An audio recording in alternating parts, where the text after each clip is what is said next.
Hi friends, welcome to 5 Minutes Tech YouTube channel. Here is Oppo Reno 11 Pro 5G smartphone. In this video, you will learn how to set timer for taking photos in your phone Oppo Reno 11 Pro 5G. First of all, open camera in your phone here. Then here select these three horizontal dots and here timer is set to off. Okay, so no timer will be used for capturing image.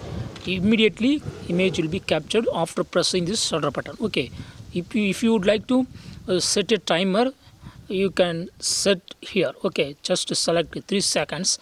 So it will take 3 seconds to capture image after pressing this shutter button. Okay, press shutter button and it will count to 3 seconds. Yes, now image has been taken after 3 seconds. Okay, in this way you can increase up to 10 seconds. Next option is only 10 seconds. Okay, so if you would like to take a picture, now you go to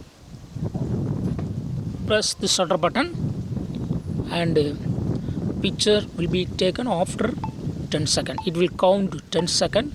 After that only picture will be captured. See here. Yes, see the image. So in this way you can easily set timer for taking photos in your phone Oppo Reno 11 Pro 5G. That's all friends. Thanks for watching. Bye.